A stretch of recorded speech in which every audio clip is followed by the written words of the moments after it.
प्रधानमंत्री नरेंद्र मोदी आज video conferencing के जरिए कोलकाता, मुंबई और नोएडा में उच्च प्रवाह क्षमता वाली कोविड-19 परीक्षण सुविधाओं की करेंगे शुरुआत। इनके जरिए हर रोज किया जा सकेगा 10,000 से अधिक नमूनों का परीक्षण। प्रधानमंत्री नरेंद्र मोदी ने सीआरपीएफ के 82वें स्थापना दिवस के मौके पर सीआरपीएफ के जवानों को दी बधाई। राष्ट्र को सुरक्षित रखने में सीआरपीएफ के साहस की सराहना की। आने वाले वर्षों में और अधिक ऊंचाइयां हासिल करने की दी शुभकामनाएं। राजस्थान में सियासी उथल पुथल जारी। बसपा ने फ्लोर टेस्ट में कांग्रेस के खिलाफ वोट देने के लिए अपने विधायकों को जारी किया व्हिप। बीएसपी विधायकों ने के कांग्रेस में विलय के खिलाफ याचिका पर हाईकोर्ट में आज सुनवाई। सुप्रीम कोर्ट ने राजस्थान स्पीकर को याचिका वापस लेने की अनुमति दी। रफाल विमानों का पहला जत्था फ्रांस से भारत के लिए रवाना। 29 जुलाई को हरियाणा के अंबाला में औपचारिक तौर पर वायुसेना में होंगे शामिल।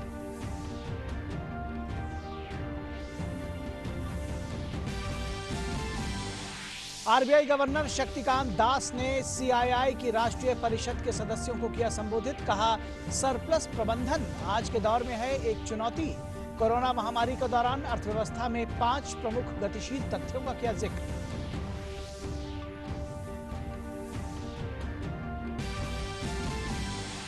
केंद्र ने टेस्टिंग, ट्रैकिंग और ट्रीटिंग की रफ्तार तेज करने की दी सलाह। भारत में लगातार तीसरे दिन कोविड-19 के नमूनों की रिकॉर्ड जांच की गई। विश्व में कोरोना संक्रमण के मामले हुए 1,64,00,000 से ज्यादा। वायरस से कुल 6,52,000 से ज्यादा लोगों की मौत।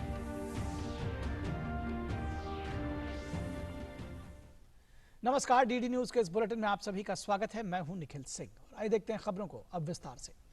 प्रधानमंत्री नरेंद्र मोदी आज वीडियो कॉन्फ्रेंसिंग के जरिए उच्च प्रवाह क्षमता वाली कोविड-19 परीक्षण सुविधाओं का शुभारंभ करेंगे। इन सुविधाओं से देश में परीक्षण करने की क्षमता बढ़ेगी और इनसे बीमारी की शुरुआती पहचान और समय रहते उपचार करने में तेजी आएगी। इस प्रकार इन सुविधाओं से कोरोना महामारी के फैलाव को नियंत्रित करने में सहायता मिलेगी। इन 3 उच्च क्षमता प्रवाह वाली परीक्षण सुविधाओं को रणनीतिक तौर पर आईसीएमआर, राष्ट्रीय कैंसर निवारण एवं अनुसंधान संस्थान नोएडा, आईसीएमआर, राष्ट्रीय प्रजननीय स्वास्थ्य अनुसंधान संस्थान मुंबई और आईसीएमआर, राष्ट्रीय हैजा एवं आंत्र बीमारी संस्थान कोलकाता में स्थापित किया गया है, जो हर रोज 10,000 से अधिक नमूनों का परीक्षण करने में सक्षम है। केंद्रीय रिजर्व पुलिस बल यानी सीआरपीएफ का आज 82वां स्थापना दिवस है। देश की आंतरिक सुरक्षा के लिए सीआरपीएफ एक अहम भूमिका निभाता है। किसी भी मुश्किल की घड़ी में हर चुनौती का सामना करने के लिए इस बल के जवान हर वक्त तत्पर रहते हैं। मध्य प्रदेश के नीमच में 27 जुलाई 1939 को बल की पहली बटालियन की स्थापना की गई थी।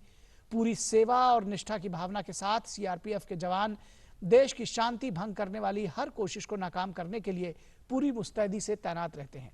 इस मौके पर आज दिल्ली स्थित सीआरपीएफ मुख्यालय पर गृह राज्य मंत्री नित्यानंद राय ने इस बल के शहीद जवानों को श्रद्धांजलि अर्पित की और जवानों के हौसले के लिए उन्हें सलाम किया। सुरक्षा की बात आएगी और सीआरपीएफ के 82वें स्थापना दिवस पर प्रधानमंत्री नरेंद्र मोदी ने सभी सीआरपीएफ जवानों को शुभकामनाएं दी। उन्होंने ट्वीट कर कहा कि सीआरपीएफ के 82वें स्थापना दिवस पर इस उत्कृष्ट बल के सभी जवानों को शुभकामनाएं। सीआरपीएफ हमारे राष्ट्र को सुरक्षित रखने में सबसे आगे है। इस बल के साहस और कुशलता की व्यापक रूप से प्रशंसा की जाती है। आने वाले वर्षों में सीआरपीएफ और अधिक ऊंचाइयों को प्राप्त करे। केंद्रीय गृह मंत्री अमित शाह ने सीआरपीएफ के 82वें स्थापना दिवस के मौके पर ट्वीट करते हुए कहा कि सीआरपीएफ वीरता, साहस और बलिदान की मिसाल है। सीआरपीएफ ने हर बार देश का सीना गर्व से चौड़ा किया है। कोरोना महामारी के दौरान समाज की सेवा के लिए उनका समर्पण अतुलनीय है। सीआरपीएफ के 82वें स्थापना दिवस के मौके पर बहादुर सीआरपीएफ कर्मियों और उनके परिवारों को लाखों भारतीयों की तरफ से शुभकामनाएं देता हूं।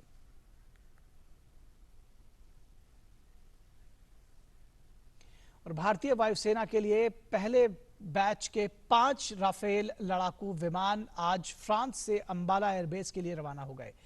भारत तक अपनी उड़ान के दौरान रफाल विमानों का जत्था संयुक्त अरब अमीरात में रुकेगा, जिसके बाद ये 29 जुलाई 2020 को अंबाला एयरबेस पहुंचेगा।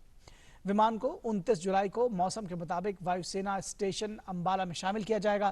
पहले बैच के इन 5 विमानों का औपचारिक अधिष्ठापन समारोह अगस्त में किया जाएगा। वायुसेना के एयर क्रू और ग्राउंड क्रू ने अपने अत्यधिक उन्नत हथियार प्रणालियों सहित विमान पर व्यापक प्रशिक्षण प्राप्त किया है। और इस पूरी खबर पर हमारी संवाददाता नंदिता डागर हमारे साथ जुड़ रही है। नंदिता, राफेल विमानों का शुरुआती बेड़ा भारत में शामिल होना, ये 5 विमान भारत आ गए हैं, किस तरह से वायुसेना की ताकत को और धार मिलेगी, और जो उड़ान हमारी वायुसेना की आकाश के अनंत ऊंचाइयों को नापती रही है उसमें और कितना विस्तार होगा? जी शुक्रिया निखिल, गुड आफ्टरनून।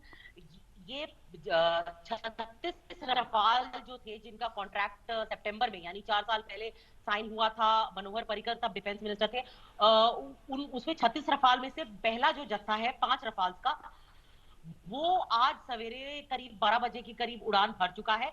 हमारे इंडियन एम्बेसडर जो थे, एम्बेसडर जो हैं वहां पे पेरिस में, मिस्टर जावेद अशरफ, उन्होंने पायलट से भी, हमारे इंडियन एयरफोर्स के पायलट्स ही उन 5 रफाल्स को उड़ाकर ला रहे हैं, तो उनसे मुलाकात भी की हमारे एम्बेसडर ने वहां पर। उन्होंने ट्विटर पर भी ये सूचना दी और बहुत ही खुशखबरी दी, उनको बहुत ही बधाई दी कि वो अपनी जर्नी सेफली पूरी करें।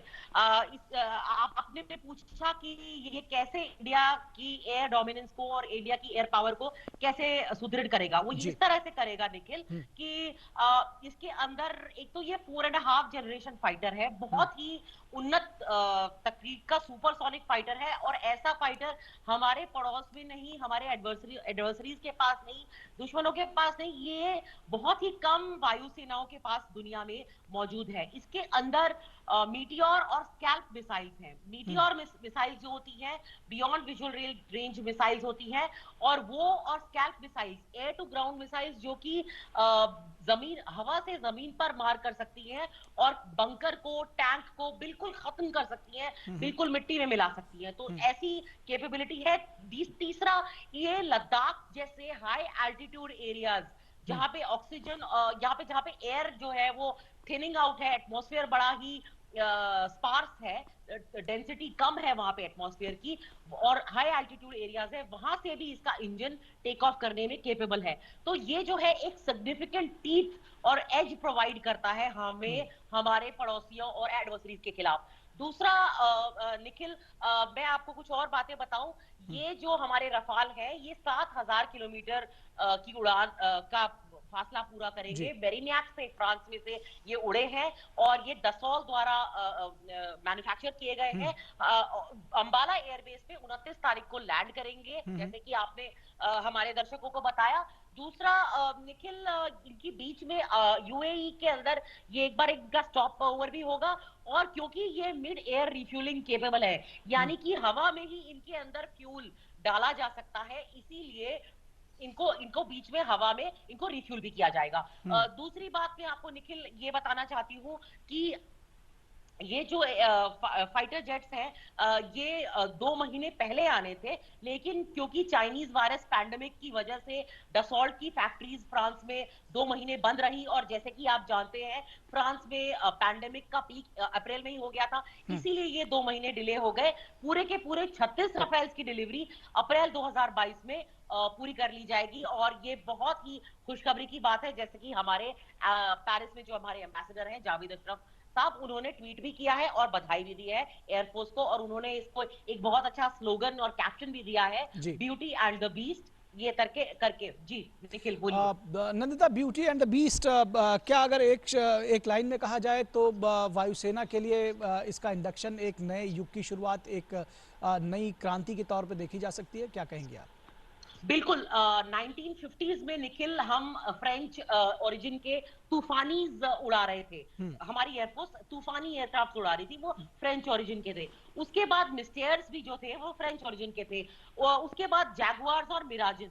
तो इंडिया और फ्रांस की स्ट्रेटेजिक पार्टनरशिप बहुत पुरानी है, और इस दौर पे बहुत, जो कि हमारी एलएसी पे टेंशन भी है या कोई भी सामरिक मुद्दा है, उसमें फ्रांस का जो सरकार है वो हमारी सरकार के बहुत ही ज्यादा अलाइनमेंट में, कन्वर्जेंस में दिखाई नजर आई है और बहुत ही ज्यादा सपोर्टिव नजर आई है। दूसरा, आप कह रहे हैं नए युग की शुरुआत, बिल्कुल नए युग की शुरुआत है हमारे। इसका ये मतलब नहीं है कि हमारे सुखोई या जैगुआर हम फेज आउट कर रहे हैं, लेकिन एक अधिकतम सबसे ज्यादा नवीनतम, जिसे हम हिंदी में कहते हैं, वो मॉडर्न फाइटर एयरक्राफ्ट है, अभी तक का लेटेस्ट है और बहुत कम एयर फोर्सेस के पास है। जहां तक मुझे आइडिया है निखिल, ये कतर और इजिप्ट के बाद इंडिया तीसरा ऐसा मुल्क है जो ये फ्रांस के दसौल से खरीद रहा है। और पिछले साल तो निखिल, एक आपका थोड़ा सा समय, एक लाइट, जी जी बिल्कुल बताइए। पिछले साल अक्टूबर में, आपको शायद याद होगा, जी आपको शायद याद होगा, अक्टूबर में, पिछले साल 2019 के अक्टूबर में, दशहरे वाले दिन, जिस दिन बहुत ही खूबसूरत ऑस्पिशियस डे और एक बहुत ही पावन दिन था, क्योंकि एयरफोर्स डे भी उस दिन था, 8 अक्टूबर को। तो उस दिन रक्षा मंत्री राजनाथ सिंह फ्रांस गए थे। उन्होंने वहां पे अपनी French counter part miss Florence Parly से भी मुलाकात की थी, बातचीत की थी, और उन्होंने इसका सेरेमोनियल इंडक्शन भी एक तरह से कर लिया था, क्योंकि फ्रांस ने उस दिन हमें ये हैंडओवर कर दिया था, ये पहला रफाल, और उसके बाद वहां पे उन्होंने उड़ान भी भरी थी। तो उनका ये शक था, और हमारे एयरफोर्स चीफ, जो पुराने एयरफोर्स चीफ गए हैं और जो अभी के एयरफोर्स चीफ है, चीफ मार्शल भदौरिया, इससे पहले चीफ मार्शल जो हमारे धनोआ साहब थे, सभी ने इसके लिए एक वर्ड यूज किया है, गेम चेंजर। तो इसी से खत्म करना चाहूंगी कि ये गेम चेंजर है। जी निखिल, आपने अपनी बात खत्म की, लेकिन हमारे पास कुछ सवाल अभी जहन में हैं। नंदिता, आपसे समझना चाहेंगे कि जिस तरह से स्वदेशी युद्धक सामग्री निर्माण की बात होती है, स्वदेशी जो विमान है उनका निर्माण जो है वो स्वदेश में होने की बात हो रही है। अगर आप पूरे ओवरऑल वायुसेना के जो विमानों का आपने जिक्र किया, चाहे वो राफेल की बात हो चाहे दूसरे विमानों की हो, क्या ये स्वदेश में भी निर्मित किए जा सकेंगे आने वाले वर्षों में? इसके लिए क्या तैयारियां चल रही है? जी, देखिए, रफाल पिछले साल 2018 और 19 में कंट्रोवर्सी से घिरा रहा, लेकिन आपको ये बताना चाहूंगी कि रफाल जो है, क्योंकि ये जो कॉन्ट्रैक्ट है ये मोर देन 50,000 करोड़ का कॉन्ट्रैक्ट है, और उसके बाद यहाँ पे ऑफसेट सिग्निफिकेंट इन्वेस्टमेंट इंडिया में इस तरीके से होगा कि ऑफसेट जो है, यानी कि हमारे अंदर फॉरेन डायरेक्ट इन्वेस्टमेंट फ्रांस की कंपनी दसौल करेगी, जिसके साथ टाई अप काफी इंडियन कंपनीज ने किया है। और यहाँ पर हमारे SEZ जो है, स्पेशल इकोनॉमिक जोन्स, जैसे कि मिधान में है स्पेशल इकोनॉमिक जोन, पुणे के पास, नागपुर के पास, तो उसी तरह काफी जो डिफेंस कॉरिडोर्स है वहां पे इनके कारखाने लगाए जाएंगे। पूरा प्लेटफॉर्म नहीं, बल्कि छोटे छोटे पुर्जे, उनका निर्माण, उनकी असेंबली यहाँ पर की जाएगी। तो एक तरह से मेक इन इंडिया को भी स्ट्रेंथन किया जा रहा है। और ये ऑफ द शेल्फ डिफेंस में प्रधानमंत्री नरेंद्र मोदी का एक ब्रेन वेव था, एक मास्टर स्ट्रोक था 2015 में, जब वो फ्रांस गए थे और उन्होंने उस वक्त के फ्रेंच प्रेसिडेंट इमैनुअल मैक्रोन, उस वक्त फ्रांसवा ओलांड से बात की थी और एकदम ये डिसीजन ले लिया था, क्योंकि MMRCA का जो कॉन्ट्रैक्ट था वो यूपीए के रेजीम के टाइम से सालों साल, एक दशक से ज्यादा वो उस पे धूल लग रही थी, क्योंकि कोई एक्शन नहीं लिया गया था यूपीए द्वारा। तो प्रधानमंत्री मोदी ने ये डिसाइड किया कि एयरफोर्स की नवीनतम मॉडर्नाइजेशन के लिए और एकदम उसको टीथ प्रोवाइड करने के लिए जो ऑफ द शेल्फ पर परचेज किया था, वो 2015 में प्रधानमंत्री मोदी ने अपने उस वक्त के French counterpart French president François Hollande के साथ ये डिसीजन लिया था, जिसका फ्रैक्टिफिकेशन 2016 सितंबर में कॉन्ट्रैक्ट में हुआ। और आज ये खुशहाली वाला दिन आ गया है, बहुत ही खुशखबरी, मुबारकबाद का दिन आ गया है, जब 5 रफाल मेरिनियाक से टेक ऑफ हो चुके हैं और अंबाला 29 तारीख को पहुंच जाएंगे। बिल्कुल, ये एक बड़ी खबर है और एक अच्छी खबर है भारतीय वायुसेना के लिए। बहुत शुक्रिया नंदिता इस तमाम बातचीत और जानकारी के लिए। शुक्रिया। और बढ़ते अगली खबर की तरफ। खबर राजस्थान की सियासत से जुड़ी हुई। राजस्थान विधानसभा अध्यक्ष CP जोशी ने सुप्रीम कोर्ट में दायर अपनी अपील वापस ले ली है। आज सुनवाई शुरू होते ही स्पीकर की ओर से पेश हुए वरिष्ठ वकील कपिल सिब्बल ने कोर्ट से याचिका वापस लेने का आग्रह किया। सिब्बल ने कहा कि शुक्रवार को हाईकोर्ट द्वारा दिए गए विस्तृत आदेश का अध्ययन कर वो दोबारा नई अपील दाखिल कर सकते हैं। सिब्बल ने कहा कि 24 जुलाई को हाईकोर्ट ने अपने आदेश से 10वीं अनुसूची की जो व्याख्या की है उसके बाद कई नए कानूनी सवाल खड़े हो गए हैं और स्पीकर इस आदेश के खिलाफ बाद में अपील दायर कर सकते हैं। स्पीकर ने 22 जुलाई को हाईकोर्ट के उस अंतरिम आदेश के खिलाफ सुप्रीम कोर्ट का रुख किया था जिसमें हाईकोर्ट ने सचिन पायलट और 18 अन्य बागी विधायकों के खिलाफ 24 जुलाई तक किसी भी तरह की कार्रवाई करने पर रोक लगा दी थी। और इस बीच राज्य मंत्रिमंडल की ओर से विधानसभा बुलाए जाने के प्रस्ताव में कोरोना पर चर्चा और कुछ विधेयक पारित करने को लेकर राज्यपाल को एक प्रस्ताव दिया गया था जिस पर कुछ आपत्तियां लगाकर राजभवन ने वापस सरकार के पास भिजवा दिया है। उधर बसपा ने फ्लोर टेस्ट में कांग्रेस के खिलाफ वोट देने के लिए अपने विधायकों को व्हिप जारी किया है। इसके साथ ही व्हिप का उल्लंघन करने पर विधानसभा की सदस्यता रद्द करने की कार्रवाई की चेतावनी भी दी गई है। बीएसपी विधायकों के कांग्रेस में विलय के खिलाफ याचिका पर भी आज हाईकोर्ट में सुनवाई होगी। गौरतलब है कि ये 6 बीएसपी विधायक पहले ही कांग्रेस में शामिल हो गए थे। बीएसपी इन 6 विधायकों के कांग्रेस में विलय को गैर कानूनी और असंवैधानिक करार देने के साथ साथ इसे उच्चतम न्यायालय के फैसलों के खिलाफ भी बता रही है। और इस पूरी खबर पर जयपुर से हमारे संवाददाता मुरारी गुप्ता हमारे साथ जुड़ रहे हैं। मुरारी, सबसे पहले तो जो अभी सुप्रीम कोर्ट का में ताज़ा जिस तरह से अपनी याचिका वापस ली सीपी जोशी ने, अध्यक्ष ने, कांग्रेस की तरफ से जो याचिका वापस ली गई, उसको किस तरह से देखते हैं और इसके क्या मायने हैं, क्या राजनीतिक निहितार्थ हैं, किस तरह से इसका रिएक्शन जो है वो राजस्थान में दिख रहा है? जी बिल्कुल निखिल, सुबह ये पहले से तय था कि जो राजस्थान हाई कोर्ट का जो फैसला आएगा उस अभी तक उससे पहले हियरिंग को लेकर ये सुप्रीम कोर्ट में याचिका दाखिल की थी कि हियरिंग ये जो नोटिस पर हियरिंग चल रही है राजस्थान हाई कोर्ट में वो कहीं ना कहीं जो विधानसभा अध्यक्ष है उसके विशेषाधिकार है उनका हनन है। इसको लेकर सुप्रीम कोर्ट में याचिका दाखिल की गई थी, लेकिन उसके बाद जब स्टेटस क्यो का एक आदेश राजस्थान हाई कोर्ट ने दे दिया तो उसके बाद इनका ये आज उसको विड्रॉ किया गया और माना जा रहा है कि अभी जो स्टेटस क्यो का जो आदेश दिया उसके खिलाफ विधानसभा अध्यक्ष की ओर से एक नई एसएलपी दाखिल की जाएगी। उसके बाद क्या स्थिति बनती है ये बड़ी देखने वाली स्थिति होगी राजस्थान की राजनीति के हिसाब से। लेकिन आज एक महत्वपूर्ण घटनाक्रम राजस्थान में अभी चल रहा है वो ये है कि जो बसपा विधायक जो कांग्रेस में मर्जर हुए उसके खिलाफ जो बीजेपी के विधायक हैं मदन दिलावर, उन्होंने राजस्थान हाईकोर्ट में अपनी एक याचिका दाखिल की है जिस पर आज सुनवाई होनी है। अभी तक सुनवाई हुई नहीं है, शुरुआत नहीं हुई है सुनवाई की, लेकिन संभव है आज शाम तक उस पर कुछ हाईकोर्ट की तरफ से कुछ सुनवाई हो, कुछ आउटपुट उसका निकल के आए। इसके साथ साथ एक बड़ी चीज जो मदन दिलावर आरोप लगा रहे हैं विधानसभा अध्यक्ष पर कि उनकी जो याचिका उन्होंने लगाई थी 18 मार्च को उस पर विधानसभा अध्यक्ष ने बिना कोई उनको सुने और वो याचिका को निस्तारण कर दिया, जिसके खिलाफ आज विधानसभा में भी एक जोरदार ड्रामा देखने को मिला जब जो मदन दिलावर है वो विधानसभा सचिव के कक्ष में जाकर धरने पर बैठ गए। काफी देर तक वो धरने पर बैठे रहे। उनका कहना था कि मैंने जो याचिका लगाई उसको मुझे सुने बिना आपने उसको निस्तारण कर दिया और उसका फैसले की प्रति भी मुझे नहीं दी। तो कहीं ना कहीं एक तरह से राजस्थान की राजनीति के हिसाब से देखा जाए निखिल तो एक चौतरफा दबाव जिसको कह सकते हैं गहलोत सरकार पर इस तरह का बना हुआ है। इस बीच जो ऐसा सुनने में आया कि जो याचिका विधानसभा सत्र बुलाने के लिए जो गहलोत कैबिनेट मंत्रिमंडल की तरफ से गवर्नर के पास एक पत्रावली भेजी थी, प्रस्ताव भेजा था, उसको भी गवर्नर हाउस ने वापस एक कुछ आपत्तियां लगाकर वापस भिजवा दिया। हालांकि आपत्तियां क्या है वो स्पष्ट नहीं हुआ, लेकिन ऐसा माना जा रहा था कि चूंकि वो जो प्रस्ताव भेजा था उसमें कुछ विधेयक पारित करने को लेकर और कोरोना पर चर्चा को लेकर उन्होंने ये प्रस्ताव भेजा था।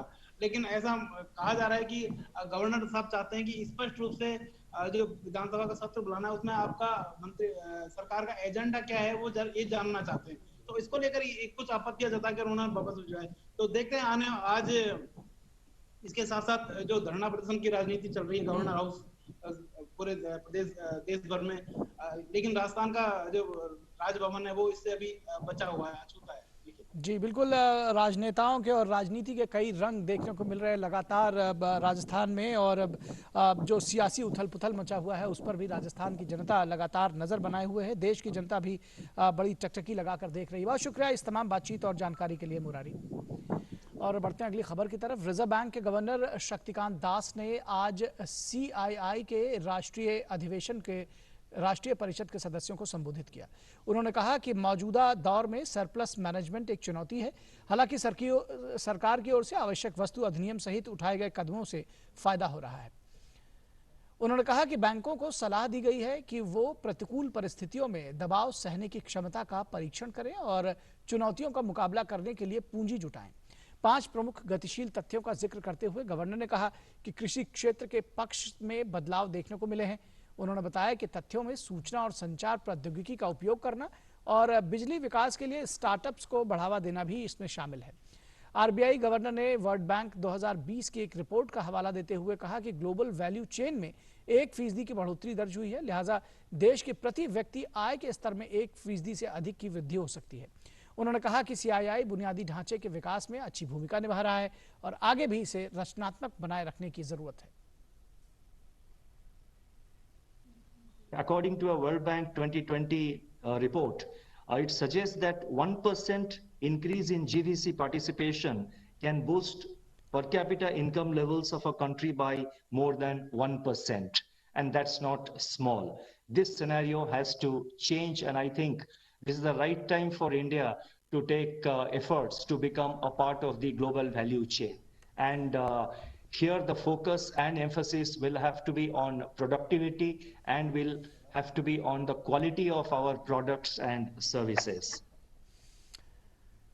केंद्र सरकार द्वारा राजधानी में मोर्चा संभालने के बाद दिल्ली में कोविड-19 की स्थिति बेहतर नजर आ रही है।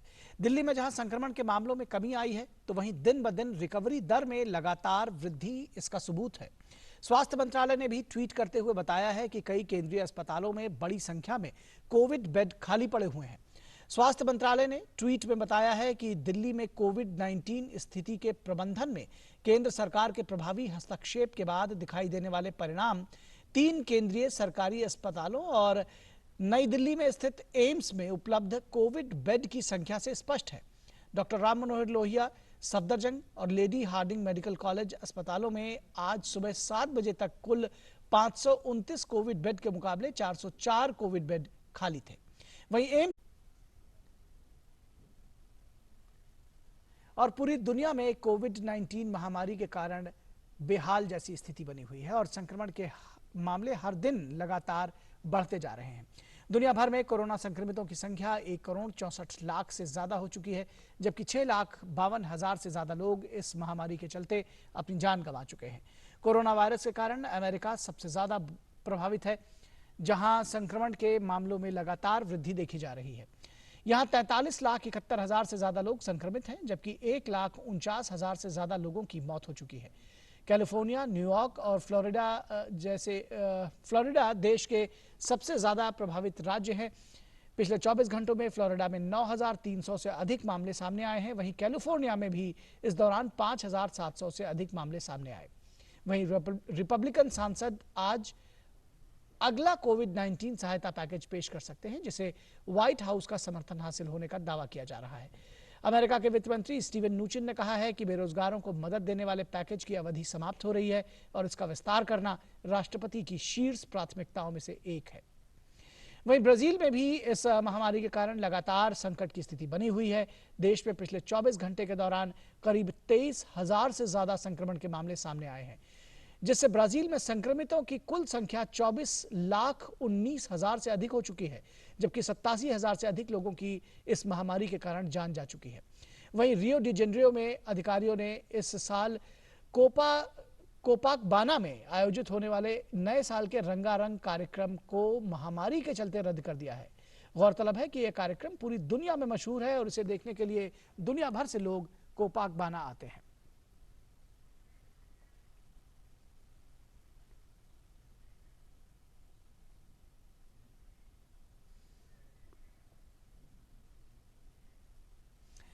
और पृथ्वी विज्ञान मंत्रालय आज अपना स्थापना दिवस मना रहा है। इस मौके पर एक कार्यक्रम में केंद्रीय विज्ञान और प्रौद्योगिकी मंत्री हर्षवर्धन मुख्य अतिथि के रूप में शामिल हुए।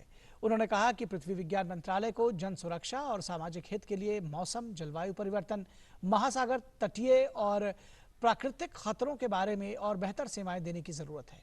उन्होंने कहा कि उनका मंत्रालय समुद्री संसाधनों के अन्वेषण में सहयोग करता है और अंटार्कटिक, हिमालय और दक्षिण महासागर अनुसंधान में एक अहम भूमिका निभाता है।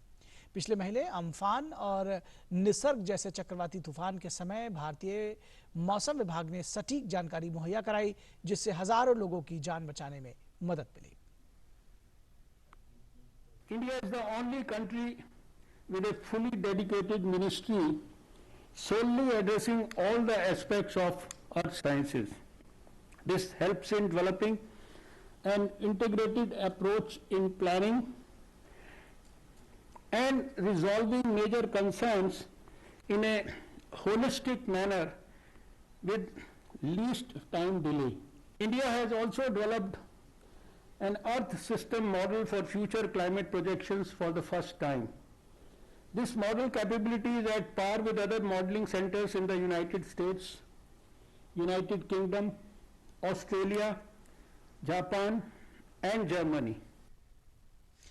केंद्रीय पर्यावरण, वन एवं जलवायु परिवर्तन मंत्री प्रकाश जावड़ेकर ने एक ट्वीट कर कहा है कि भारत ने बाघों की स्मार्ट पेट्रोलिंग प्रोटोकॉल के लिए एम स्ट्राइप्स नाम की महत्वाकांक्षी योजना शुरू की है, जिसे देश के सभी 50 टाइगर रिजर्व्स में लागू किया जाएगा। उन्होंने ट्विटर पर एक वीडियो भी शेयर किया है।